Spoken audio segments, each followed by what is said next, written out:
So, we start a brand new professional wrestling week, and I asked you over on my stupid Twitter /X Simon316 to let me know what you thought about WWE's weekend when it came to Bash in Berlin.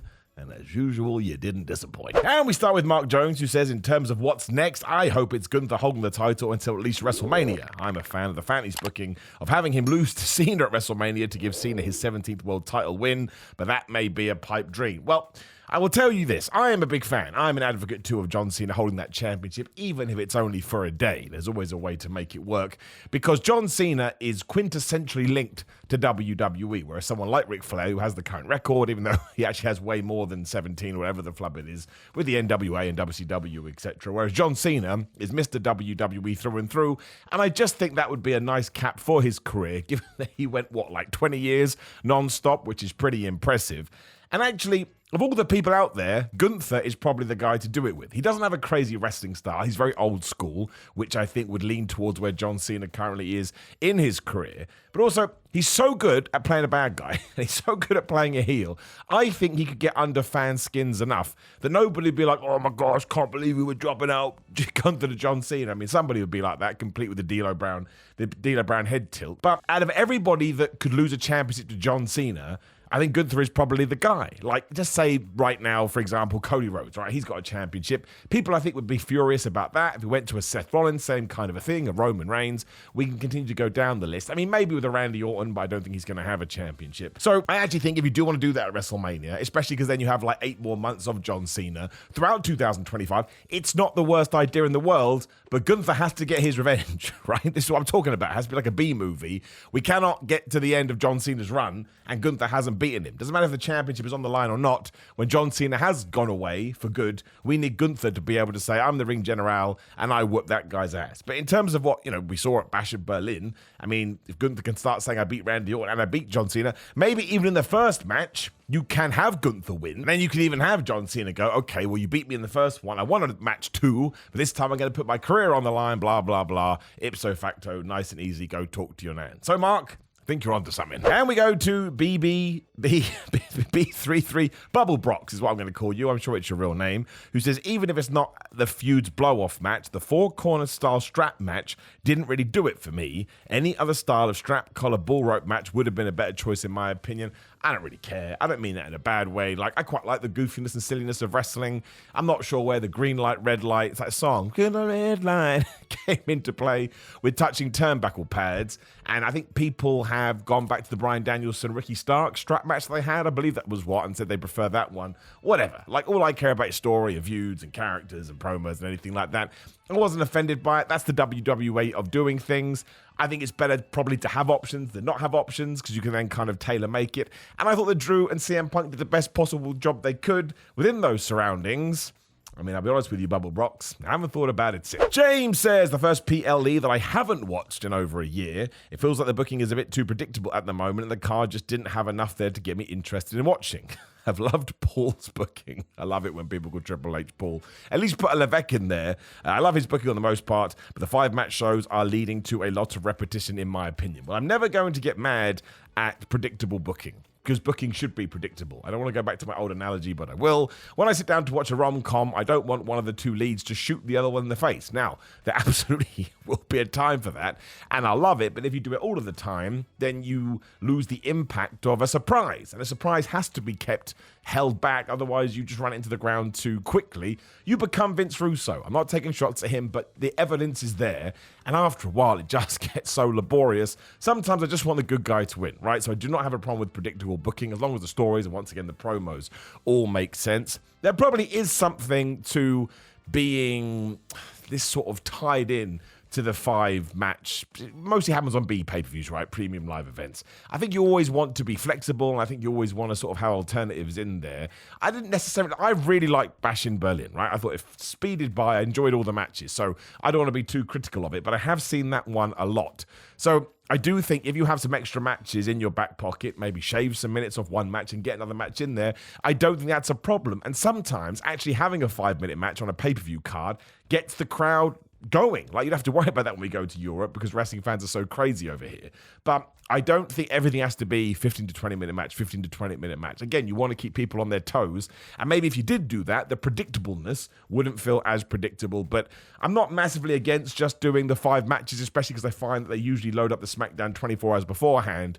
But I don't think you should be married to it either. Commander Riker, awesome. Welcome, Commander. One day maybe you'll take over Captain Picard's position. A future match between Rhea and Dom is what I want, as much as WWE against intergender wrestling now. Rhea can easily handle it and look strong. Well, listen, Dominic said he'd do it. Rhea Ripley, I believe, responded saying just bring it, or words to that effect.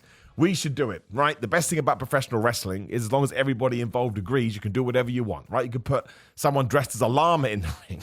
Make the llama the champion, if that's what you want to do, and I'm sure there would be a time, especially in 2019, where Vince McMahon probably pitched that. I think we are probably leaving money on the table if we do not do Rhea Ripley versus Dominic Mysterio, and I think Rhea Ripley should whip his ass and beat him in about 2 minutes, and I think everybody is going to love it. Of course, eventually, we have to do the Riptide on Dominic. We haven't got there yet, so why not in a match by themselves? It's only going to help Rhea Ripley. Dominic Mysterio is so good at professional wrestling. He will understand what to do during the match and after the fact. I would like to see it. Do I think we're going to see it? Probably not. But you never know, man. It is a new era, and we are about to go on Netflix. Maybe that's a match you do on the first ever Netflix on El Escroto, which has got to be dodgy. If it's not, I apologize. It sounds dodgy. Says it was a really good show, Bash in Berlin, that I thoroughly enjoyed, but I felt like a house show. Predictable and no real stakes. The tag titles were always going to go back to Jade and Bianca. It pains me to say, but their loss was for the Scottish crowd alone. But that's okay. That's what a wrestling show is. If you're the booker and you sit down and go, oh man, we got these Scottish people, we should give the Scottish people something to cheer. Sweet. I mean, that's why Ludwig Kaiser was LA Knight's secret opponent. That's why Gunther was in the main event. That's why they spoke in German. You should always play to your home crowd. That's one of the things that WWE used to actively go against. Like Bayley would be in SoCal or wherever she's from and she'd lose. Like, why are you annoying these people? They want to support this person. Be nice to them. So I don't think it felt like a house show to me. I mean, we did get a title change. You rarely get title change on a house show. I did believe that Randy Orton could win. I don't ever think you get that when you go to a live event. Cody was never losing. Totally agree with you there. And the Rhea Ripley, Damian Priest match, I just thought was such a laugh riot. Who even cares? I do believe we're getting just some messages where people think that Judgment Day was sort of jobbed out, so I'll hold my opinions off to that. But I don't really, and again, this is the way that I look at it, so El Scroto, you're allowed to think about it this way. I always walk away from these things, and I ask myself, was I entertained? And if the answer was yes, I'm totally good with it, because that's how I wanted those 3 hours to be spent. I wanted to feel good, and I wanted to enjoy myself, and I did. So whether it feels like, you know, a bomb's about to go off, whether it feels like I'm about to lay down in my bed and have a sleep, as long as I had a good time, I think you need all of these things, right? Maybe sometimes you do need a predictable house match card, so when you get to a WrestleMania or you get to a SummerSlam, we can flip the switch, and then you kind of get the two polar opposites going at each other. This is the problem with wrestling being 365 days a year. The majority of it does kind of have to ramble on, otherwise you can't make the surprises work. We just talked about that. I'm not going. Rodan says, my only real big complaint, here we go, is that Liv and Dom should be presented as far more conniving, underhanded than they are. They should be super strategic to offset the obvious power disadvantage. I think them picking up a cheeky, tainted win would have been big. Well, listen, in my predictions, I said I think they should win because I believe that Damian and Rhea will win the singles matches. But I much prefer what WWE did, so sorry, my friend, I have to disagree with you. Watching Rhea Ripley and Damian Priest destroy those guys, I was just like, this is awesome. And I always try and look at it from a kid's point of view, which is a weird thing to say, but again, that's kind of what WWE is always aiming for, to try and make fans for life. If you were a little girl, you probably looked up to Rhea Ripley like, oh my gosh, I want to be you. And I'm 100% sure it would be the same for Damian Priest, right? They took them and made them feel like superheroes. And because Dom and Liv are such asshats, right? They're just such awful, horrible people, I think they can get away with it. Sometimes your job just has to be, you're going to get your ass whipped. And that's what they did. Like, if you're talking about sort of the tennis game going on, Dom and Liv absolutely found a way to get one over Rhea Ripley at WrestleMania. And they did that to Damian Priest too. So arguably now they are right in the middle. This was their turn to sort of get their advantage, which does kind of make it more interesting going into Bad Blood, because I do believe we'll do the singles matches. And now maybe it's not as cut and dry as we first thought. Listen, if Liv Morgan retains that title over Rhea Ripley due to Dominic Mysterio, I think we'll have a totally different take of what we did at Bash in Berlin. But no, I mean, it's not the way that I would have done it if I was in charge. But actually, in this case, I hold my hands up. And for me personally, I think WWE did a better job than I ever would do. Doug Etu says, I'd change nothing. For some reason, the N, T, H, and G are capitalized, so that's Nov. I can't even pronounce that. I've learned to trust the process and imagine much of what we saw sets up what's to come. So like we just talked about. Predictable is okay if we are setting up the future and as long as it makes sense. I mean, Doug, you've totally smashed that. We just got to move on. Zach says the main event didn't need to be half an hour. I felt like it dragged a lot when Orton was setting up the stairs outside before doing the table spot. The match was good, but it was very slow paced. I think without that slow pace, that match doesn't work. I think I said this on X, Twitter again. There are only a couple of wrestlers in the world that could have made that work at that pace. And I think Randy Orton and Gunther are two of them. It was almost like, two big monsters plodding around and kicking each other's ass. And I think in the build-up to it all, because they were taking their time, for example, when Randy Orton finally throws Gunther through Alan the announce table, it felt bigger because, again, we built and we plodded, went slow, and then, of course, we end with a choke as well, which, took Randy Orton out, as it should do. So, personally, no, I love that main event because it felt completely different, and I don't want Randy Orton and Gunther to be doing Hurricane Ranas and stuff like that. So this is going completely the other end of the spectrum, and it goes back to what I just said. If we are going to get wrestling constantly, which we did do, like All In was the week before, and then we've got All Out this week, Bash in Berlin is right in the middle with the NXT show too, I think you always need to come up with new ways and presentations to get stuff over. So no, I was a huge fan of that match, and I think it'd be one that I go back to in the future and like even more, because I don't think many other people are going to do it. It was kind of similar to what Triple H used to do back in the day, but I felt sometimes he didn't pick his spots in the right way. Like the Vladimir Kozlov match from whatever that pay-per-view was. This one, the right crowd was the most important thing, because you knew they were going to be that loud and that into everything, so you don't have to do anything because you've already got them, and the point of wrestling is to get a reaction from a crowd. Christopher Tripp says, great show and a lot of fun. I would have changed one thing though. Although I think I understand why it was done, I'm not a fan of the heavyweight championship match ending with a submission. They're powerhouses, and the finish being powerful and not technical makes more sense to me. No, I think because it was... No, listen to me. Wrong.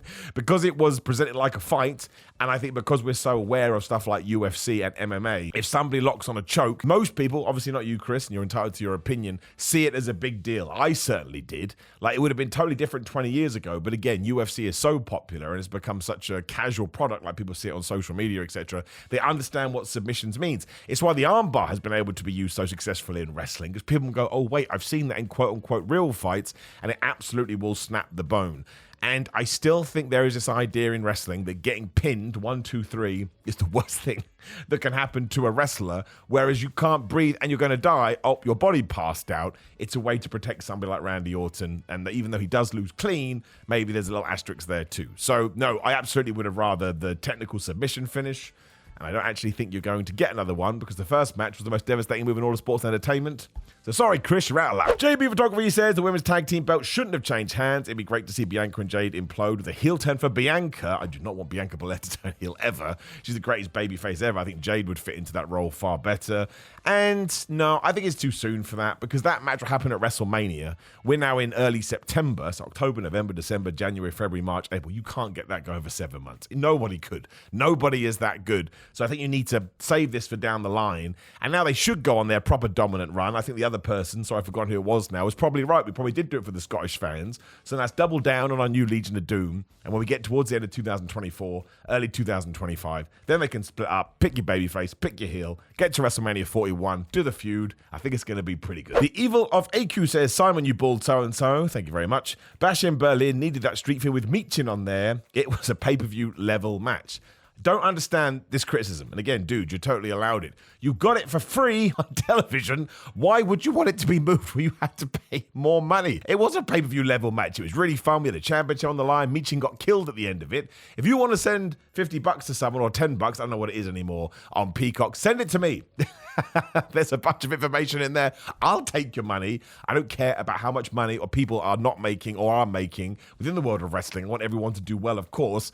But if I can get something without putting dollars down, give it to me. I'll take everything on SmackDown. Maniac, which is an interesting choice for a name, says, I feel like Liv was buried and the new Judgment Day in general, and I don't understand it. I mean, I'll never get on board with stuff like this. That buried is...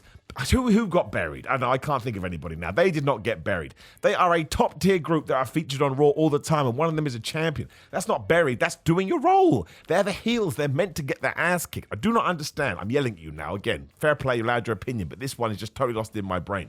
You are totally allowed to be the villains and lose. and lose pretty convincingly. That is your job in professional wrestling. If I tune into Aladdin and Jafar lose, and I go, oh man, they buried Jafar. I can't believe it. He just wanted to be a genie and now he's trapped inside a lamp. That was his role. And it's the same for the bad guys, right? There's nothing that could ever convince me that watching the two heroes kick the bad guys' ass is a bad thing. Unless you don't like Marvel, or you don't like DC, or you don't like the very fundamentals that most Hollywood movies are based on. So more power to you, my friend. You're obviously a big fan of the new Judgment Day, but they get featured all the time. They're all being paid a lot of money. Like I say, 3 of them are champions. We've got the tag team champions in there too.